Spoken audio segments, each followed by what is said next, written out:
News Iran కు మరోసారి America president Donald Trump warning ఇచ్చారని చెప్పాలి. యుద్ధానికి సంబంధించి అన్ని సిద్ధంగా ఉన్నాయి, యుద్ధానికి B-2 విమానం సిద్ధంగా ఉందంటూ కూడా పరోక్షంగా వార్నింగ్ ఇచ్చారు. అయితే అణు చర్చలు కనుక విఫలమైతే ఖచ్చితంగా యుద్ధం తథ్యమంటున్నారు అమెరికా ప్రెసిడెంట్ డొనాల్డ్ ట్రంప్. అణు చర్చలకు సంబంధించి తాను పరోక్షంగా పాల్గొంటానంటూ చెప్తూ ఉన్నారు. అణు చర్చల్లో ఖచ్చితంగా ఇరాన్ దిగి రావాల్సిందే అంటూ కూడా ఆయన హెచ్చరికలు జారీ చేస్తూ ఉన్నారు. జెనీవా కేంద్రంగా ఇరాన్తో అమెరికా అణు చర్చలు జరుపుతూ ఉంది. ఈ నేపథ్యంలో చర్చల్లో తాను పరోక్షంగా పాల్గొంటాను అంటూ అమెరికా ప్రెసిడెంట్ డొనాల్డ్ ట్రంప్ అంటున్నారు. ఇప్పటికే ఇరాన్ను అమెరికా యుద్ధ నౌకలు చుట్టుముట్టిన పరిస్థితి, ఏ క్షణమైనా దాడికి సిద్ధంగా ఉన్న ఫైటర్ జెట్లు ఉన్నట్టు కూడా చెప్తూ ఉన్నారు. ఇరాన్ విదేశాంగ మంత్రి అబ్బాస్ అరాగ్చి నేతృత్వంలో ఈ చర్చలు జెనీవా కేంద్రంగా కూడా జరగబోతున్నాయి. అయితే అణు చర్చల్లో ఖచ్చితంగా ఇరాన్ దిగి రావాల్సిందే అంటూ కూడా అమెరికా ప్రెసిడెంట్ డొనాల్డ్ ట్రంప్ అంటూ ఉన్నారు. మరి ఇరాన్ దిగి వస్తుందా? ఒకవేళ అణు చర్చలు విఫలమైతే యుద్ధం తథ్యమన్న విధంగా కూడా ట్రంప్ వార్నింగ్ ఇస్తున్నారు. కాబట్టి ఇరాన్ సిద్ధంగా ఉందా, ఇరాన్ ఏ సిచ్యువేషన్లో ఉంది అన్నదానికి సంబంధించి వివరాలు మనం లోతుగా తెలియాల్సి ఉంది. మొత్తంగా ఇరాన్కు మరోసారి ట్రంప్ వార్నింగ్ ఇచ్చారు. గతంలో జరిగిన చర్చలు విఫలమయ్యాయి. అప్పుడు కూడా డొనాల్డ్ ట్రంప్ చెప్పారు, చర్చలు విఫలమైతే కనుక యుద్ధం తప్పనిసరి అన్న విధంగా కూడా చెప్పిన పరిస్థితి. మరోసారి ఇరాన్కు హెచ్చరికలు జారీ చేశారు అమెరికా ప్రెసిడెంట్ డొనాల్డ్ ట్రంప్. అణు చర్చలు విఫలమైతే యుద్ధం తప్పదని కూడా ఆయన హెచ్చరిస్తూ ఉన్నారు. యుద్ధానికి ఇప్పటికే B-2 స్పిరిట్ విమానం రెడీగా ఉందంటూ కూడా వార్నింగ్ ఇచ్చారు. మరి ఇరాన్ అణు చర్చలకు దిగి వస్తుందా, లేకపోతే చర్చలు విఫలమైతే ఎదుర్కొనేందుకు సిద్ధంగా ఉందా? ఎటువంటి పరిస్థితుల్లో ఇరాన్ ఉంది? అటు డొనాల్డ్ ట్రంప్ ఇప్పటికే చెప్తూ ఉన్నారు, అణు చర్చల్లో తాను పరోక్షంగా పాల్గొంటాను అని చెప్పి. మరి ట్రంప్ రెడీగా విమానాలు ఉన్నాయి, ఫైటర్ జెట్స్ ఇప్పటికే ఇరాన్ను చుట్టుముట్టాయన్న విధంగా కూడా వార్నింగ్ ఇస్తున్నారు. మరి ఇరాన్ దిగొస్తుందా అన్న దానికి సంబంధించి ఒక ఉత్కంఠ అయితే నెలకొందనే చెప్పాలి. మొత్తంగా ఇదే అంశానికి సంబంధించి ట్రంప్ అసలు మాట్లాడడం జరిగింది. ఆయన మాటల్లోనే విందాం ఏమన్నారు. They want the consequences of not making a deal. They want to make a deal. What are you expecting from these Iran talks in Geneva tomorrow? So I'll be involved in those talks indirectly, and they'll be very important. We'll see what can happen. It's been typically Iran's a very tough negotiator. They're good negotiators, or bad negotiators. I would say they're bad negotiators because we could have had a deal instead of sending the B-2s in to knock out their nuclear potential, and we had to send the B-2s. I hope they're going to be more reasonable. They want to make a deal. Have you been told that a deal is next to impossible? No, I think they want to make a deal. I don't think they want the consequences of not making a deal. They want to make a deal. What are you expecting from these Iran talks in Geneva tomorrow? So I'll be involved in those talks indirectly, and they'll be very important. We'll see what can happen. It's been typically Iran's a very tough negotiator. They're good negotiators, or bad negotiators. I would say they're bad negotiators because we could have had a deal instead of sending the B-2s in to knock out their nuclear potential, and we had to send the B-2s. I hope they're going to be more reasonable. They want to make a deal. Have you been told that a deal is next to impossible?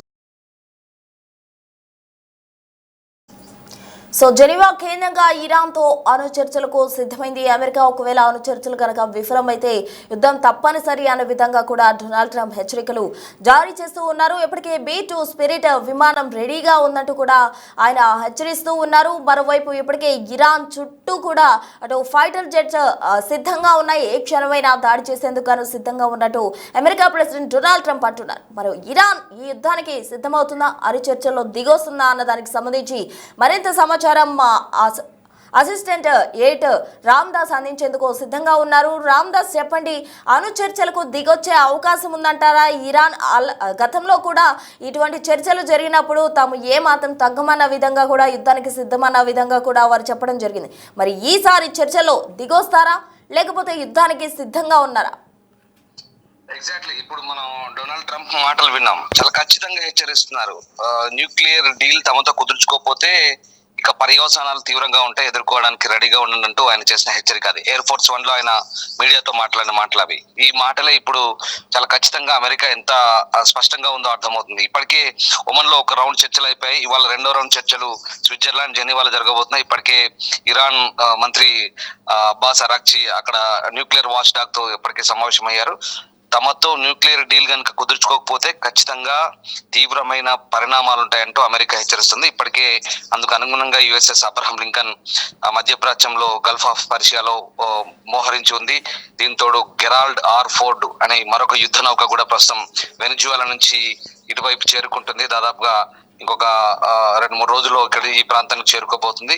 ఇప్పటికే Iran చుట్టుపక్కల ప్రాంతం అంతా కూడా America వాహక నౌకలు మోహరించిన పరిస్థితి కనబడుతుంది. సో ఇవాళ ఇరాన్ అమెరికా మధ్య కీలకమైన చర్చలు జరగబోతున్నాయి. అణు ఒప్పందంపై పునరుద్ధరణ సంబంధించిన అంశాలపై ఈ చర్చలు టేబుల్ పైకి రాబోతున్నాయి. స్విట్జర్లాండ్ జెనీవా వేదికగా జరిగేటువంటి సమావేశాలకు సంబంధించి ఇవాళ చాలా కీలకమైన సమావేశాలు కనబడుతున్నాయి.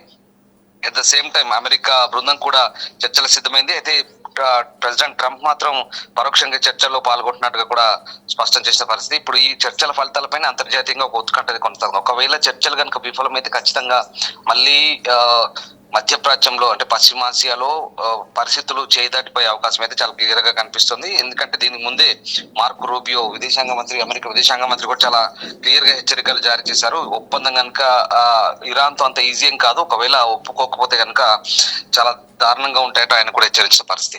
అంటే అందుకు అనుగుణంగా ఇక్కడ మనం ఎందుకు డిస్కస్ చేయాల్సి వస్తుందని కనుక ఖచ్చితంగా ఇప్పుడు యుఎస్ చుట్టుపక్కల ప్రాంతాలు, ఇరాన్ చుట్టుపక్కల ప్రాంతాలు చాలా పూర్తి సైనిక సామర్థ్యాన్ని మోహరించిన పరిస్థితి కనబడుతోంది. ఇరాన్ సమీపంలో ఇప్పటికే ఇరాన్ పై ఒత్తిడి తెచ్చేందుకు యుఎస్ఎస్ అబ్రహం లింకన్ స్థానం అక్కడ ఉన్నట్టుగా మనకు చాలా క్లియర్ గా అర్థమవుతుంది. అది చాలా 3 గైడెడ్ మిసైల్స్ ఉన్నాయి, డిస్ట్రాయర్స్ ఉన్నాయి, తర్వాత స్ట్రైక్ గ్రూప్ సంబంధించినటువంటి ఇది ఒక అబ్రహం లింకన్ F-35 ఫైటర్స్ తో సహా 90 విమానాలు, అలాగే దాదాపు 5,680 మంది సిబ్బందిని తీసుకెళ్తుంది. దాదాపు గల్ఫ్ ప్రాంతంలో ఇది మోహరించింది. కానీ మొన్నటి వరకు శాటిలైట్ లో కనిపించలేదు. ఇప్పుడు తాజాగా అంతర్జాతీయ మీడియా మొత్తం చెప్తుంది ఏంటంటే ఇప్పుడు శాటిలైట్ లో ఉపగ్రహ చిత్రాలు కనిపిస్తుంది. ఇరాన్ కు చాలా దగ్గరగా ఉంది అది.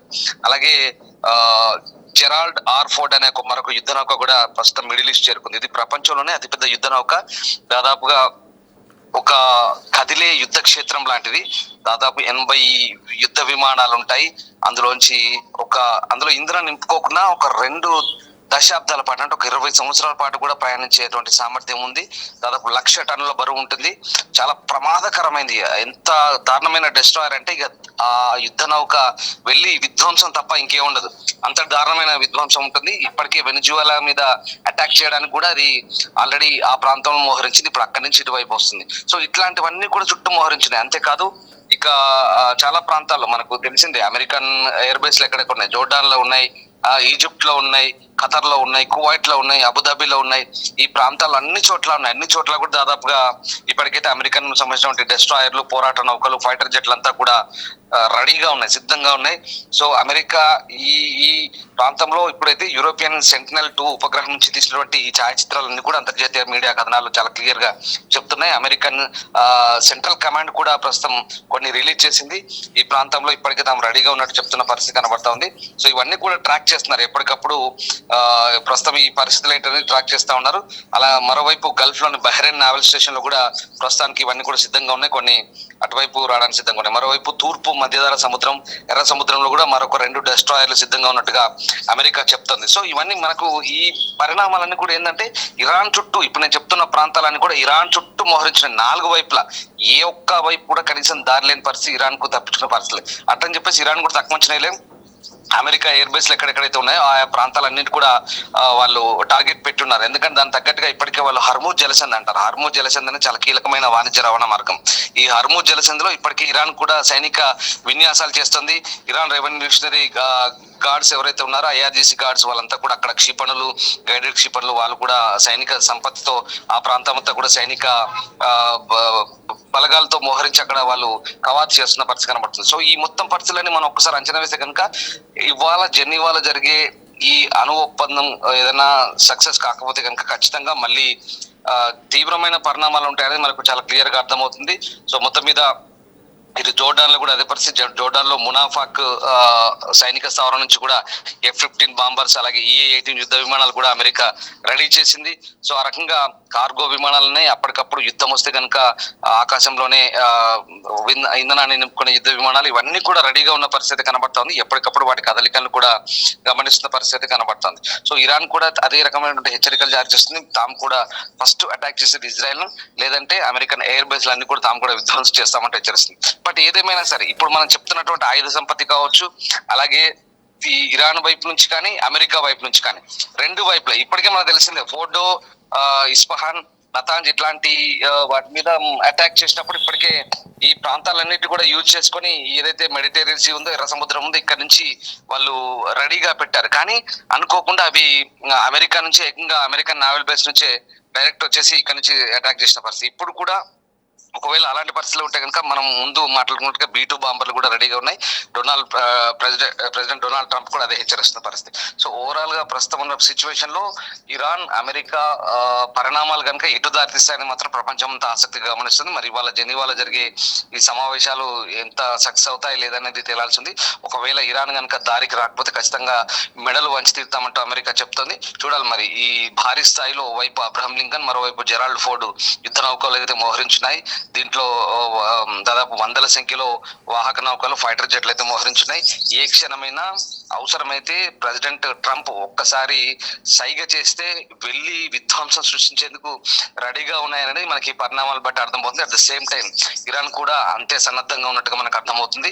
ఒకవేళ చర్చలు కనుక సఫలం కాకపోతే ఈ పరిస్థితులు తలెత్తొచ్చు. బట్ నిన్న ఇరాన్ ఒక అడుగు మెట్టు కిందికి దిగి తాము అమెరికాతో ఒప్పందానికి సిద్ధంగా ఉన్నాం, కానీ తమపై ఆంక్షలు ఎత్తివేయాలంటూ ఇరాన్ కోరుతుంది. మరి ఇరాన్ కోరినట్టుగా అమెరికా ఆంక్షలు ఎత్తివేస్తుందా, లేదా అమెరికా కండిషనల్ గా తమతో బేషరత్తుగా చర్చలకు దిగి రావాలి, ఒప్పుకోవాలి, తాము చెప్పినట్టే వినాలంటే కనుక ఇది సయోధ్య కుదిరే అంశంగా కనిపించట్లేదు. సో ఏదేమైనా ఇవాళ జెనీవాలో జరిగే సమావేశాలు అయితే ఒక కొలిక్కి వస్తే కనుక మధ్య ప్రాచ్యంలో ఖచ్చితంగా శాంతి అయితే ఉంటుంది, లేదంటే కనుక ఒక రకమైన విధ్వంసకర పరిస్థితులు మళ్ళీ మనం చూసే అవకాశం అయితే కనిపిస్తుంది.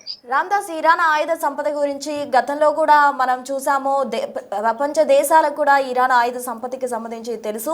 అయితే ఇప్పుడు ప్రెసిడెంట్ డొనాల్డ్ ట్రంప్ ఇస్తున్న వార్నింగ్ పరంగా చూసినట్లయితే ఖచ్చితంగా కూడా సయోధ్య కురియే అవకాశమే లేదు. మీరు అన్నట్టు అక్కడ మనం చూస్తూ ఉన్నాము, ఏ మాత్రం కండిషన్స్ లేకపోతే వాళ్ళు చర్చించేందుకు సిద్ధమన్న విధంగా కూడా ఇరాన్ చెప్తుంది. బట్ ప్రెసిడెంట్ డొనాల్డ్ ట్రంప్ మాత్రం ఆంక్షలతో కూడిన షరతులు పెట్టిన అవకాశం ఎక్కువగా ఉంది. కాబట్టి ఎలా ఉండబోతుందంటారు? మొత్తం ఈ పరిణామాలు ఎంతటి ప్రపంచ దేశాలను కూడా డిస్టర్బ్ చేసే అవకాశం ఉంది. కాబట్టి ఎలా ఉండబోతుందంటారు పరిణామం?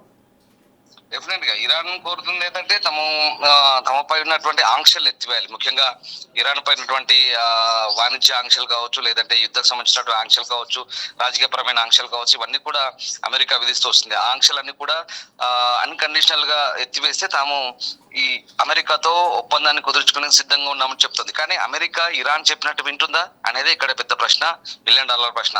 అమెరికా తను అనుకున్నది సాధించేందుకు ఎంతకైనా తెగిస్తుంది అనేది మనకు తెలిసిందే. ఇప్పటికే నికోలస్ ముదురోను అదుపులోకి తీసుకోవడానికి వెనిజువెలాలకు వెళ్ళిన తీరు, అక్కడ అతన్ని క్యాప్చర్ చేసిన తీరు, ఇదంతా మనం ప్రపంచం అంతా చూసిందే.